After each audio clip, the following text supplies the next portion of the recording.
Sir, ഇപ്പോൾ കേരളത്തിലെ ഈ മാധ്യമ യുദ്ധം അതിൻ്റെ എല്ലാ പരിധിയും വിട്ടുകൊണ്ടിരിക്കുകയാണ്. രണ്ട് പ്രധാനപ്പെട്ട ചാനലുകൾ, ടി വി ചാനലുകളിൽ ഒന്നാം സ്ഥാനത്ത് നിൽക്കുന്ന രണ്ടുപേർ, ഒന്ന് ആര് ഞാനോ നീയോ എന്ന തർക്കമേ ഉള്ളൂ, മാറി മാറി മറിഞ്ഞുകൊണ്ടിരിക്കും. ഒന്ന് ഏഷ്യാനെറ്റ് ന്യൂസാണ്, ഒന്ന് റിപ്പോർട്ടർ ടി വിയാണ്. റേറ്റിങ്ങിൽ സ്വാഭാവികമായിട്ട് ഇവർ തമ്മിൽ റേറ്റിംഗ് മത്സരം ഉണ്ടായാൽ നമുക്ക് മനസ്സിലാക്കാം. ഒരു വാർത്താ മത്സരം ഉണ്ടായാൽ നല്ലതാണ്, പോസിറ്റീവാണ് താനും. വാർത്തകൾ ആദ്യം എത്തിക്കുന്നതിൽ ആരാണ് മുമ്പിൽ, വാർത്തകൾ സത്യസന്ധമായി എത്തിക്കുന്നതിൽ ആരാണ് മുമ്പിൽ എന്നൊക്കെ നമുക്ക് ചോദിക്കാം. അപ്പോൾ ഏഷ്യാനെറ്റ് ഒന്നാം സ്ഥാനത്തായിരുന്നു ദീർഘകാലം. അതിനിടയിൽ എപ്പോഴോ ഒന്ന് റിപ്പോർട്ടർ ഒന്നാം സ്ഥാനത്ത് വന്നു, പിന്നെ അവരെ ബീറ്റ് ചെയ്തുകൊണ്ട് വീണ്ടും ഏഷ്യാനെറ്റ് വന്നു. ഇത് അവർ തമ്മിലുള്ള ചാനൽ മത്സരം, അത് നമുക്ക് മനസ്സിലാക്കാം, അത് ആരോഗ്യകരമാണ്. രണ്ടാമത്തെ മത്സരം ഇവർ തമ്മിലുള്ളത് രാഷ്ട്രീയ മത്സരമുണ്ട്. കേരളത്തിലെ മാധ്യമരംഗത്ത് വന്ന ഏറ്റവും മോശപ്പെട്ട പ്രവണത സാറ് കണ്ടിട്ടുണ്ടാവും. ഏതെങ്കിലും ഒരു പാർട്ടിയോട് ചാരി നിൽക്കുക, എന്നിട്ട് ആ പാർട്ടിക്ക് വേണ്ടി ഘോരം ഗീർവാണ പ്രസംഗം നടത്തുക. അതാണ് ഇപ്പോൾ ചാനലുകളുടെ പണി. അപ്പോൾ എന്താ വെച്ചാൽ ഏഷ്യാനെറ്റ് കഴിഞ്ഞ കുറേ കാലമായി അവരുടേതായ കാരണങ്ങളാൽ സ്വതന്ത്ര ചാനൽ എന്ന നിലയിൽ നിന്ന് അവർക്ക് ഒരുപാട് CPM-ൻ്റെ ഭാഗത്ത് നിന്ന് കുറേ ആക്രമണങ്ങളും ഇഷ്യൂസും വന്നപ്പോൾ അവർ ആൻറ്റി CPM നിലപാട് സ്ട്രോങ് ആയിട്ട് എടുക്കുന്നുണ്ട്. അതുകൊണ്ട് തന്നെയാണോ എന്നറിയില്ല, ഈ റിപ്പോർട്ടർ ചാനൽ ഉണ്ടായ കാലം തൊട്ട് ഈ CPM-ൻ്റെ ഊരക്ക് ചാരി നിന്നിട്ട് ഒരു ന്യായീകരണ തൊഴിലാളി മീഡിയ ആയിട്ട് അത് മാറിയിട്ടുണ്ട്. ഇതാണ് അവർ തമ്മിലുള്ള രാഷ്ട്രീയ മത്സരം. മൂന്നാമത്തെ ഒരു മത്സരമാണ് ഇപ്പോൾ ഏറ്റവും അരോചകമായി തീർന്നിരിക്കുന്നത്. അത് ഇവർ തമ്മിലുള്ള ക്രിമിനൽ മത്സരം. പരസ്പരം കുറ്റകൃത്യങ്ങൾ ആരോപിക്കുക, എന്നിട്ട് പരസ്പരം കേസ് കൊടുക്കുക, മാനനഷ്ടത്തിൻ്റെ കേസ്. അതാണ് ഇപ്പോൾ ലേറ്റസ്റ്റ് എപ്പിസോഡ്.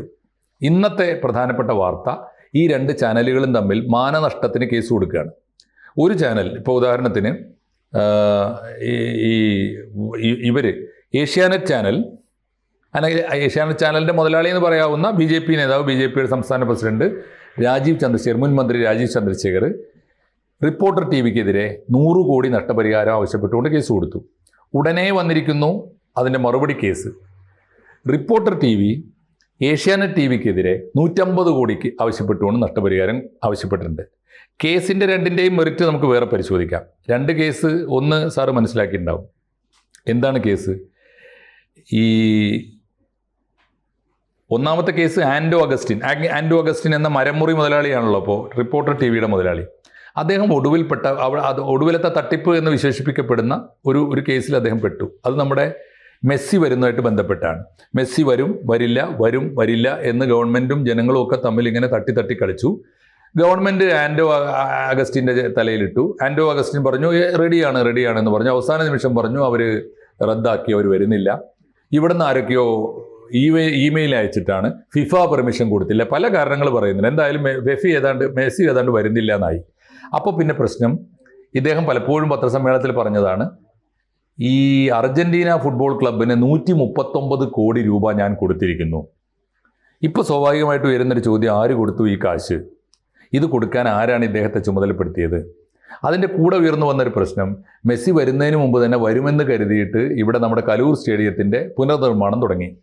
ഏതാണ്ട് 75 കോടിയോ മറ്റോ അതിനുവേണ്ടി ചിലവാക്കിയിട്ടുണ്ട് പലരായിട്ട്. ആരാണ് ചിലവാക്കുന്നത്? അതിനാരാണ് കരാറ് വിളിച്ചത്? ആർക്കാണ് കരാറ് കൊടുത്തത്? അതിന് ഗവൺമെൻറ്റിനും ഉത്തരവില്ല. GCDA ആണ് ഇതിന് ഉത്തരം പറയേണ്ടത്. നിങ്ങളുടെയൊക്കെ ആത്മസുഹൃത്ത് എന്ന് ഞാൻ പറയട്ടെ, ചന്ദ്രൻപിള്ളയാണ് അതിൻ്റെ ചെയർമാൻ. അദ്ദേഹം പറയുന്നത്, ഞങ്ങൾ ഈ ഷെയ്ഡി ക്യാരക്ടേഴ്സിന് ആര് കൊടുത്തു? ഈ ആൻഡോ അഗസ്റ്റിൻ എങ്ങനെ ഇതിൽ വന്നു എന്ന് ചോദിച്ചപ്പോൾ അദ്ദേഹം പറഞ്ഞു, ആൻഡോ അഗസ്റ്റിൻ ഞങ്ങൾ കൊടുത്തിട്ടില്ല. എന്താണ് ഫുട്ബോൾ ഫെഡറേഷൻ ഓഫ് കേരള എന്ന് പറഞ്ഞിട്ട് ഒരു പ്രൈവറ്റ് സംഘടന ഉണ്ട്, അവർക്കാണ് ഞങ്ങൾ കൊടുത്തത്, അവരാണ് ഇവർക്ക് സബ് കൊടുത്തതെന്നൊക്കെയാണ് പറയുന്നത്. ഇതൊരു തർക്കം. അതിൻ്റെ കൂട്ടത്തിലുള്ള കേൾക്കുന്ന ഒരു കരാറ്, ഇപ്പോൾ ഉയർന്നു കേൾക്കുന്ന പ്രധാനപ്പെട്ട ഒരു വിവാദം, GCDAയുടെ കൈവശമുള്ള കലൂർ സ്റ്റേഡിയം പതുക്കെ ഈ മെസ്സി വന്നാലും ഇല്ലെങ്കിലും ഈ വർഷത്തോടു കൂടിയിട്ട് സമ്പൂർണ്ണമായും ഇവരുടെ സ്വകാര്യ കസ്റ്റഡിയിലേക്ക് മാറും എന്നുള്ളതാണ്. ഒരു പബ്ലിക് സ്റ്റേഡിയം സ്വകാര്യ സ്റ്റേഡിയമായിട്ട് മാറും. ഇതെല്ലാം കൂടി വാർത്തയാക്കിയപ്പോഴാണ് ഏഷ്യാനെറ്റിനെതിരായിട്ട് 150 കോടിയുടെ കേസ് വരുന്നത്. അതാണ് 150 കോടിയുടെ കേസ്. ഇത് വാർത്തയായി. മാത്രമല്ല അതിൻ്റെ കൂട്ടത്തിലൊരു കാര്യം കൂടി വന്നു. ഹൈബി ഈഡൻ ഇന്നലെ പത്രസമ്മേളനം നടത്തുമ്പോൾ പത്രക്കാരോട് പറഞ്ഞു, ഈ കാശ് മുടക്കുന്നത് ആൻഡോ അഗസ്റ്റിൻ അല്ല, അവൻ്റെ പിന്നിൽ ഒരാളുണ്ട്. അതാരാണെന്ന് നിങ്ങൾക്ക് അറിയാമോ? അറിയില്ല. അപ്പോൾ അദ്ദേഹം പറഞ്ഞു, ഒരു ബ്ലേഡ് കമ്പനിയുടെ മുതലാളിയാണ്. അതാരാണെന്ന് ഇന്നലെ മറുനാടനും നമ്മളും എല്ലാ ചാനലുകളും പുറത്തുവിട്ടു. കാരണം എന്താ വെച്ചാൽ, ഇവൻ്റെ കൂടെ ഉടനീളം നിഴല് പോലെ നമ്മുടെ ഗോകുലം ഗോപാലേട്ടൻ ഉണ്ട്, അദ്ദേഹമാണ് എന്നുകൂടി വന്നു. ഒടുവിലത്തെ ആരോപണം ഏഷ്യാനെറ്റ് ഉന്നയിച്ചത് ഗോകുലം ഗോപാലൻ്റെ ബിനാമിയാണ് ആൻഡോ. ഇതാണ് ഒരു ചിത്രം. മറുവശത്ത് വന്ന കേസ് സാറ് കണ്ടിട്ടുണ്ടാവും. രാജീവ് ചന്ദ്രശേഖരനെതിരെ വന്ന കേസ് അദ്ദേഹത്തിൻ്റെ ഭാര്യയുടെ അല്ലെങ്കിൽ അത് ഭാര്യാപിതാവിൻ്റെ ഉടമസ്ഥതയിലുണ്ടായിരുന്ന പഴയ BPL കമ്പനി, അത് മൊബൈലൊക്കെ ഇറക്കിയിരുന്ന കമ്പനിയാണല്ലോ. അതിൻ്റെ ഷെയർ അദ്ദേഹം എന്നോ വിറ്റതാണെന്നും പിന്നീട് ഷെയർ അതിൻ്റെ ലീസിൻ്റെ കാലാവധി കഴിഞ്ഞിട്ട് 11 കൊല്ലം കഴിഞ്ഞപ്പോൾ അത് വിൽക്കാൻ അവർക്ക് അവകാശപ്പെട്ടപ്പോഴാണ് ഭൂമി വിറ്റത് എന്നും അദ്ദേഹം അന്ന് തന്നെ പോന്നിട്ട് അദ്ദേഹത്തിൻ്റെ ജൂപ്പിറ്റർ കമ്പനിയാണ് ഇപ്പോൾ ഉള്ളത്. ഇപ്പോൾ സത്യത്തിൽ രാജീവ് ചന്ദ്രശേഖർ എന്ന വ്യക്തിക്ക് ആ കമ്പനിയുമായിട്ട് യാതൊരു ബന്ധമില്ല, അദ്ദേഹത്തിൻ്റെ ബന്ധുക്കൾക്കുണ്ട്. അതുമായിട്ട് ബന്ധപ്പെട്ട കേസ് വ്യവസായത്തിന് ഭൂമി കൊടുത്തപ്പോൾ കർഷകർക്ക് അതിൻ്റെ ഉടമസ്ഥർക്ക് നഷ്ടപരിഹാരം കൊടുത്തില്ല. നഷ്ടപരിഹാരം കൊടുത്തത് ചെറിയ എമൗണ്ട് ആണ് അല്ലേ, 1 ലക്ഷം 1,10,000 രൂപ ഒരേക്കറിനാണ് ഭൂമി. ഇതാണ് കേസ്. അപ്പോൾ ആ കേസിൻ്റെ മുഴുവൻ ഉത്തരവാദി രാജീവ് ചന്ദ്രശേഖരാണെന്ന് പറഞ്ഞിട്ടാണ് വാർത്ത കൊടുത്തത്. അപ്പോഴാണ് മറിച്ച് അദ്ദേഹം കേസ് കൊടുക്കുന്നത്. ഇതൊക്കെയാണ് സിറ്റുവേഷൻ. എന്താണ് ഈ കേസിൻ്റെ ഡീറ്റെയിൽസ്? ആദ്യം സാറിന് അറിയാവുന്ന ഒരു കേസ്, ഇപ്പോൾ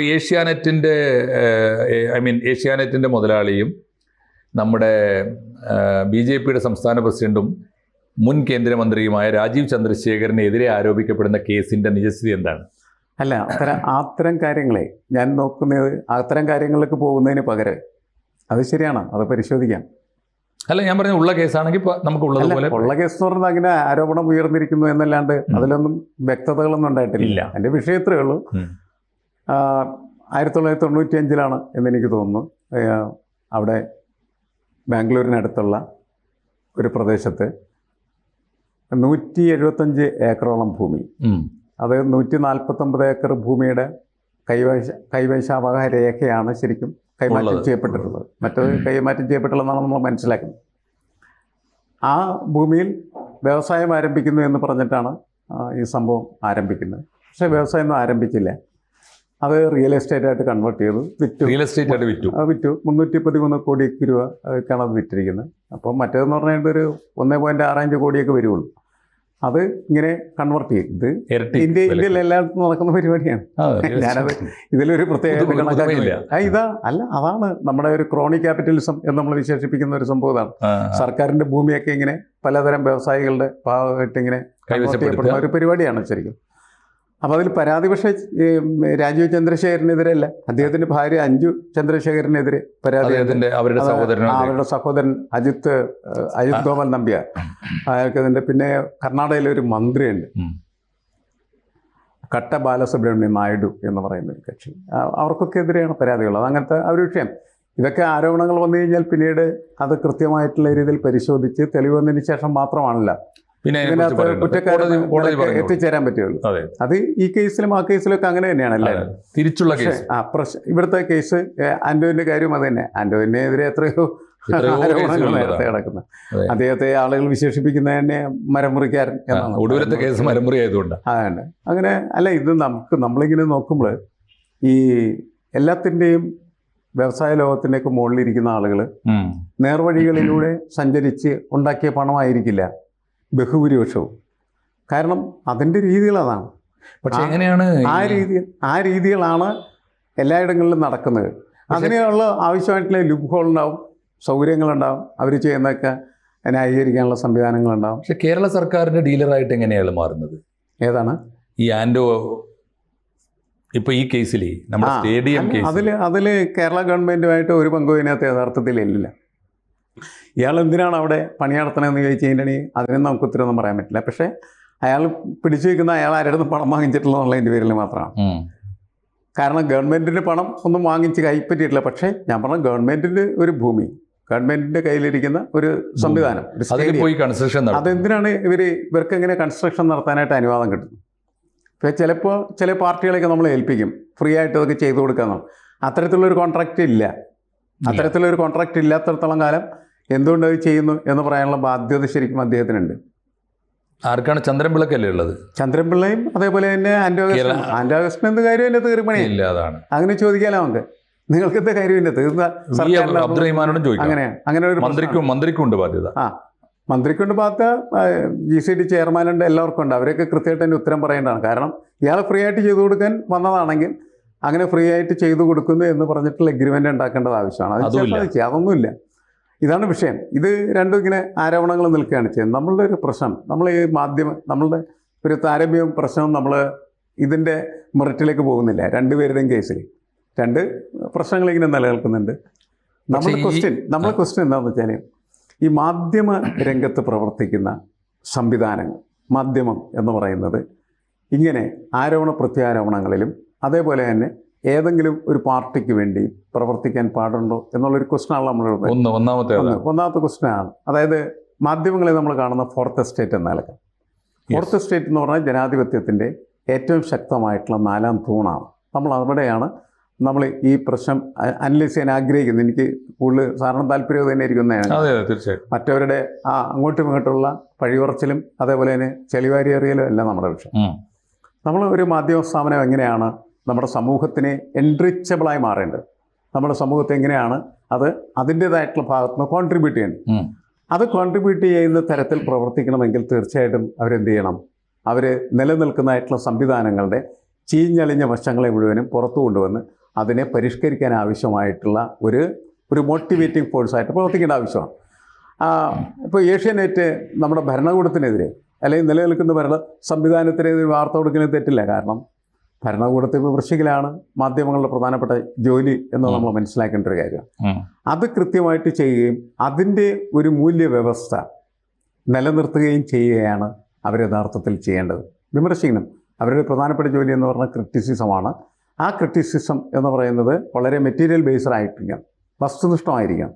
അല്ലാണ്ട് വെറുതെ വിമർശിച്ചിട്ട് കാര്യമില്ല. വസ്തുനിഷ്ഠമായിട്ട് വിമർശിക്കുകയും സമൂഹത്തിന് കൃത്യമായിട്ടുള്ള വഴി കാണിച്ചു കൊടുക്കുകയും ചെയ്യേണ്ട ഒരു പ്രധാനപ്പെട്ട ജോലിയാണ് യഥാർത്ഥത്തിൽ മാധ്യമങ്ങൾക്കുള്ളത്. അതിന് പകരം മാധ്യമങ്ങളെല്ലാം തന്നെ ഇവർ രണ്ടുപേരും നമ്മളിപ്പോൾ ചർച്ചയ്ക്ക് വെക്കുന്ന മാത്രമേ. പൊതുവെ കേരളത്തിലെ മാധ്യമങ്ങളുടെ ജോലി എന്ന് പറയുന്നത് അതാണോ എന്ന് ചോദിച്ചാൽ അതല്ല എന്ന് നമുക്ക് എപ്പോഴും കൃത്യമായിട്ട് മനസ്സിലാക്കാനായിട്ട് പറ്റും. ഒരു വാർത്ത കൊടുക്കുന്ന സമയത്ത് അത് ക്രോസ് ചെക്ക് ചെയ്ത് ശരിയാണോ എന്ന് പോലും പരിശോധിക്കാതെ ഞാൻ ആദ്യം എന്ന് പറഞ്ഞിട്ട് കിട്ടിയ വാർത്ത തെറ്റായാലും ശരിയായി കഴിഞ്ഞാലും തീപിടിപ്പിക്കുന്നതായാലും തീപിടിപ്പിക്കാത്തതായാലും ഇവർ വാരി വിതറുകയാണ് ചെയ്യുന്നത്.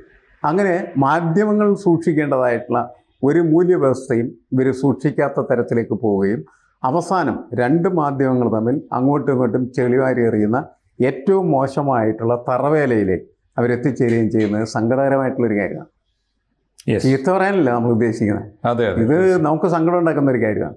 ഇവരിത് മാറുകയും ഇത് കുറച്ചും കൂടി അതിൻ്റെ ഒരു എത്തിക്സ്, നമ്മൾ ഇപ്പോൾ ജേർണലിസ്റ്റൊക്കെ പഠിക്കുന്ന സമയത്ത് ഞങ്ങളെ ക്ലാസ്സിൽ ഇരുത്തി പഠിപ്പിച്ചിട്ടുള്ള പ്രധാനപ്പെട്ട കാര്യമാണ്. അതിൻ്റെ ഒരു എത്തിക്സ് ഉണ്ട്.